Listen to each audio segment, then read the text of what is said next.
so much area that you have to cover. This might slow down the process of rotations if you start to feel cautious. And I am honestly a little bit concerned about whether or not the Matilda will be able to open up those pushes safely, but that is the name of the game right here. Danger lurks around every corner as bushes overgrow the land of Dawn. Untitled and Todak now face one another in their final game of the series to find out who will take home the victory. Todak on the blue side starting on their orange buff. Untitled starting on their orange buff on the red side. So no early steals here coming in from Zaed. And honestly, I thought that would have been a good choice to do so because Rasy ends up showing his face down on the bottom side of the map. So this is probably why. They realize that their level 1 isn't as strong and there's a lot less control because Dreams is playing the Matilda rather than somebody with Concussive Blast. You can already see ZAIMSEMPOI helping to leash the purple buff to make sure that Rasy isn't able to come in time to steal the second one as well, since Zaed had to use the retry on the first. For Todak playing it safe, they know that it'd be too dangerous for them to try and open up the map themselves, so they're keeping to their hull. They continue to stay on their side of the map, making sure that the battle lines are clear. Todak looking to aggress. They just stick their foot over the border ever so slightly, right? Just to see how Untitled is going to react to them at the end of the day. As we move down towards the bottom side of the map, Stowm, if he sees anybody get pushed out, if he has Rasy by his side, they can almost guarantee some form of chunk damage. And here we go, there's that chunk damage I was talking about. That is a big ouch right there. This duo, as you pointed out, going to be able to do a lot of poke damage as long as they are able to find the right setup. Todak, though, still leaning towards the bottom side. First turtle still going to be a little bit before it spawns, so it depends on teams whether they want to start making things happen or not. Yep. Now, Zaed, he's hit level 4. Dreams is not level 4 yet. Fawndeer also not level 4 too, but is not getting any help at all to push out this lane. Game-in gonna be the first one on the turtle. Zaed and Dreams are nearby. Fawndeer coming by as well. Stowm comes to join from the mid lane. It's gonna be a 50-50. Game-in secures it with a heavy spin and instantly backs off. Lolealz comes in with the Zaman Force. Wants to kill. One hit away. Zaed secures first blood on Sizkaa and Game-in falls as well. The Raging Sandstorm is a bit too late. Todak with the win there. 2-for-1 in favor of Todak. This is what we wanted. This is what we wanted to see. And the Patriots are happy for now, but we saw what happened in game number 2. A single mistake could cost them absolutely everything, and they don't want to fall the victim to Untitled. At this point of time, with the rotations being orange all the way up to purple, with the help of a leash, Zaed has been having a good time farming up. But we do need to see him get a little bit aggressive, right? The big thing about tank junglers is eventually, when you have enough base stats to start walking, well, I say walking, but truly marching into enemy territory to steal away camps. Thing is, both sides are tanks. Oh, Sizkaa in trouble! Fawndeer with the 1v1 victory in the EXP lane. Nicely played by Fawndeer. It's a big ult down, but they don't have to worry. Stowm gets out of another tight fight as Untitled. The lanes are crashing. Lolealz dodges the Raging Sandstorm. He's actually taking the 1v2, dashes into the tower. Not able to finish off Zaed, but Zaed is here to finish the job. Dreams gets the last hit. Rasy not able to protect his gold lane. They gotta... Oh wait, they're not done yet. Now he might not be able to protect himself. No. It's a 4v1 under the tower. Stowm is here. Todak takes that as the signal to retreat, but Stowm with the flicker forward pulls Zaed back. Unfortunate and unlucky. Even now has to slowly back away. ZAIMSEMPOI does some decent damage at this stage of the game until you start getting Radiant Armors. And even before then, the 50-50 on choice of defensive options. As Sizkaa goes back to the bottom side, again, we're not seeing a lot of pressure from our CCs, right? Yeah, not so much compared to in the past. Seems like Lapu might be a better matchup than I may have initially gave it credit for. Now though, Untitled with control over the turtle pit once again. Well, they're gonna dance around it for just a little bit. Waves, not exactly in the best position, but that's why they're clearing it out. And here we go, the engagement. Circling Eagle connects with Game-in. Turtle has to be reset, but Todak not gonna allow that to happen. They're taking control of it. Rasy trying to forge forward, but he's not able to create the space. Has to use the Raging Sandstorm and Flicker just to get away. Okay. he just manages it. As long as he's alive, he's still fine. And he's also got his roamer nearby just in case they want to attempt for a top tier 1 dive. But this pressure, this continuous push and pull, right? As much as Fawndeer is caught back up to Sizkaa, Sizkaa has been making sure that this wave demands Fawndeer's attention.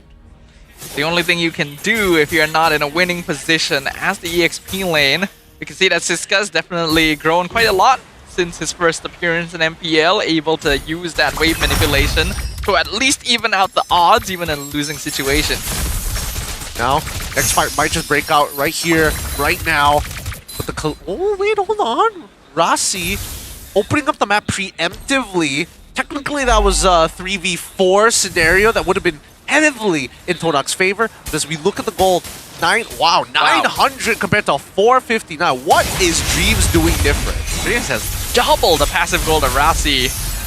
And we were wondering if this Matilda would actually be able to open up the map safely. It turns out it learns something new every day. Now, as we see them play out, Lolealz has to be careful. One wrong move, and Rasy jumps on him. Lolealz still has access to his flicker. He also has access to Dreams, but we don't see until we see Favor unlocked. Oh, hold on. Zaed gonna collide from the flank. Stowm in some trouble. Picks up Zaed, throws him away. Untitled, not looking for a fight here. They don't want that fight. They know it's a bad position to be in. Ray sniffing out for that blood. Flint does some good chunk damage to ZAIMSEMPOI. Drops him to 30% HP actually. The Kimmy gonna need to back this off. Man, so many resets we're seeing. They keep having to reset time and time again from either side. The score, 1.1k. An almost negligible difference here between these powerful squads. Next turtle has spawned. Both teams are here looking for the Lord Dance. Raging Sandstorm collects with ZAIMSEMPOI. Rasy looking for the 1v1 kill. Meanwhile, at the fight in front, Zaman Force has been popped. Zaed steals the turtle away despite the heavy spin. Zaed forced the flicker out as well. Untitled on the defensive. Game-3 trying to set up another one. Fawndeer with the dive backwards. Picks off Zaed, lands a two-man stun and gets pulled out with the guiding winds. And now they can finally breathe. These fights so brawly between these squads. They're looking for blood. They're looking for the throat. Overall, Todak is still within the lead and honestly are walking away with a little more than Untitled. This might just be the turnaround game that they were looking for. Right now, what we need is to see iKayn really affect everybody with the heavy spin, whether it's pushing pushing Lolealz off of that Zaman Force, whether it's creating space so that Sizkaa as well as iKayn can get in. Oh no! Sizkaa got found in the bush. That's unfortunate. Vengeance not gonna save you against 4 people.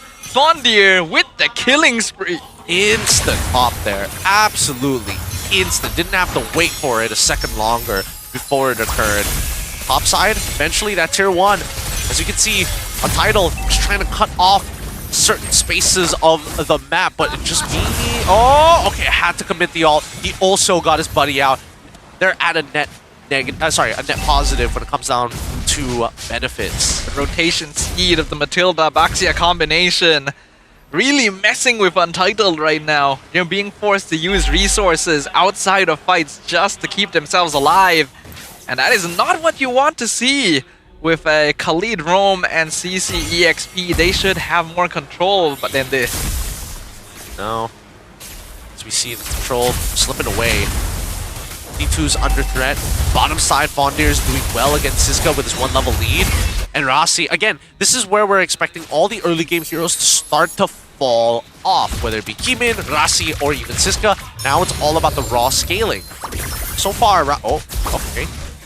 iKayn walks away for free. So you can see both supports alongside their marksmen have the exact same idea. And they want to be active on the map. We can see Lolealz really hitting hard already. This is a hero he has a lot of confidence in, and this time he was actually given the space to scale up. Look at the damage on Rasy. He can no longer join the fight. Fawndeer gonna check the tri-bush. Lord down to 60%. Todak still in control. Dreams in some trouble. Is able to guiding winds out, but Rasy now has to use that quicksand guard. Uh-oh. Lolealz maybe went a bit too far with the Summon Force, but he's got so much mobility. Flicker comes out, escapes from everything. The Raging Sandstorm is dodged as well. Dreams creating so much attention. Rasy goes down. Todak now looking to flip the script. Untitled down a man. They can no longer continue, but Todak not letting them escape. Fawndeer with the bravest fighter in the backline, flickers on the Stowm, looking for it. Sizkaa pops the benches but cannot survive. It's Skypiercer stack once again for ZAIMSEMPOI. Todak are running over their opponents. It's the return of the Langar. Pretty good. Came in. He's thinking about it. He's walking up. Sky said he's got charges, but no Death Sonata. Not get in onto the pit, so they decide to give it up. Wait, is Akai in the middle of a fight? Oh no. Oh, Heavy Spin comes out, pins Fawndeer against the wall, but you are alone here, Kevin. There is no one to help you. Raging Sandstorm connects, but Rasy's not able to do anything with it. They just don't have the damage. It's a double kill for ZAIMSEMPOI. And now they're looking for the T2. The momentum has not stopped from the 9th minute of the game. They just keep on fighting. The current score at 11-2. A whopping score for Todak in terms of just raw kills. And now with the Lord on their hand, their sieging might be a little hard. They don't have any artillery fire to kind of bypass the turret lines and force them away from that position. Things are looking a little bleak now. We're 11 minutes in. It's a 7k goal lead for Todak. Definitely looking a lot smoother than before. They found their groove, but Lolealz also been found. Raging Sandstorm dodged again. Rasy has not been able to land these. Really good reaction time is in. Now the Fraction pulls to punish him in return. It's a mega kill for ZAIMSEMPOI. Oh, and now locked inside their base. The impending doom starts to set in for Untitled. They will lose another holy shield, and that means this Lord is going to be charging straight into its next target. We still have the holy defenses on Untitled, but Todak looking very, very strong right now. They're trying to push straight in. Summon Force comes out. Stowm has to just back it off. Rasy 3 seconds away from respawning, but the top inhibitor is already gone, and there's not much Untitled can do about it.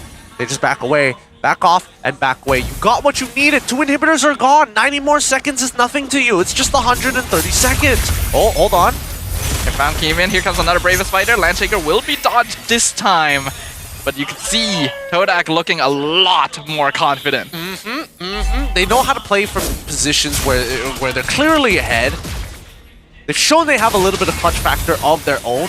But about 70 more seconds, we're really going to find out whether that's going to be enough. The snowball becoming more and more evident.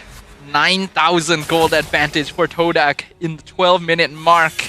Lolealz, 1 item nearly complete with the full build, and everyone else looking pretty healthy there as well. Landshaker actually finds him in this time. Untitled are forced to stay in their walls. Yeah, no point really going out, right? What are you contesting for? Just neutral creeps? The payoff just isn't worthwhile for the time being. 36 more seconds until we finally get that turtle fight that we've all been waiting for. And Untitled, based on their positioning, right, want to have a better spread towards the pit that it's going to spawn in. At pit going to be the top half of the map. Right now we can see the waves pushing slowly in favor of Todak across the map. And they're purposefully letting them slow push as well, which means that Untitled gonna need to spend time dealing with all of those individually, making it that much more difficult for them to actually contest the Lord. Well, speaking of which, at least Lolealz was able to... At least he was able to get everything that he needs at this point, right? He's still running a near perfect game, right? 1-0-7. Hasn't died in a single one of these interactions against UNT. But I think that at this point, yeah, should they be the ones holding it? I feel like they shouldn't. Todak in full control. Untitled, they want to contest, but there's just no angle of entry. Really wishing this was broken wall for them right now, but Zaed gets the Lord for free. We might be looking at the end game. Oh, as we see the final items start rolling in for everybody. The Lord already finished. We wait just a little bit longer. There we go. At 14-13, you're signaled when the Lord is going to be walking out of your base. It's a difficult spot, especially especially since Untitled are in the checkmate angle. They're not even in close enough to the extra 8k they need to push it up to 42, and that almost guarantees them all 3 of the core items. And even then, Todak probably scales better, all things considered. Well, here comes the Lord. Circling Eagle comes out, gets 1 knockout, forces Sizkaa back. Untitled is able to clear the mid-minion wave, but the bottom tower might not be as lucky. Fawndeer zones out Stowm, forces out the ultimate. Untitled will be able to deal with the Lord for now, but they've lost 2 base turrets in exchange. And it doesn't look like Todak is interested in letting out the pressure just yet. They're pushing in. Fractured Pulse misses. Heemin and Sizkaa outside the base, trying to pull the minions away. They will successfully do so. But here comes another one. Bravest Fighter again. Landshaker. Gonna flicker forward. Raging Sandstorm doesn't find anything.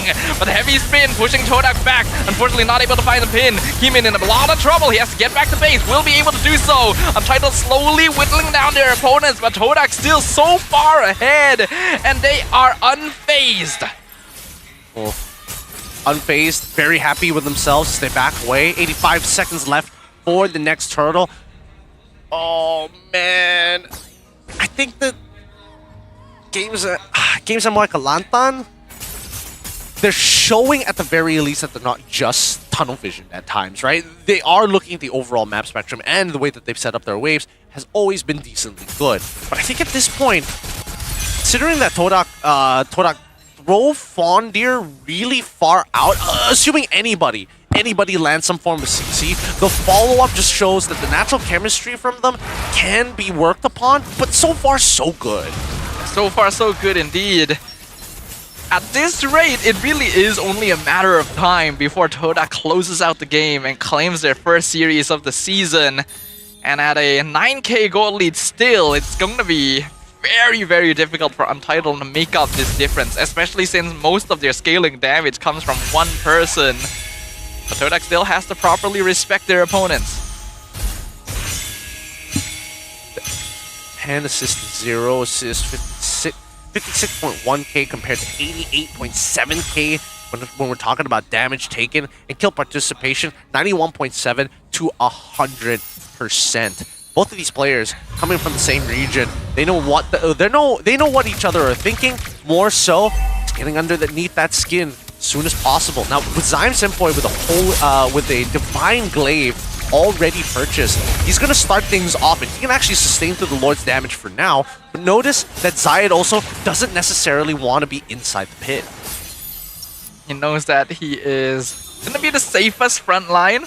He can let his team whittle down the Lord and just stand in front to make sure that Untitled isn't allowed to get anywhere nearby. Not to mention that by not standing in the pit, Zaed makes sure that he's not vulnerable to getting pinned with heavy spin either. Yeah, but they need 2 members here, and I think they figured it out. Yeah, now that they showed, it's a full rush. Todak still taking it slow. Guiding Winds providing a lot of shield. Circling Eagle comes out. Heemin gonna be the main target. Forced to back off. Zaim looking to chase him. Heemin will fall. It's an unstoppable streak for the Kimmy. Zaman Force comes out as well. Untitled is completely scattered. And they are dropping one by one. Lolealz finds another. And gonna be pulled over to Rasy as well. Dream's working super well with his gold laner right now, just to continue feeding more and more kills into their carry. It's a monster kill for ZAIMSEMPOI. 2 members of Untitled left, and Todak say, we do not need the Lord anymore. 2 lanes of minions pushing in top and bottom sides. Stowm and Zaed trying their best to clear as much as possible, but they are up against 5 members of the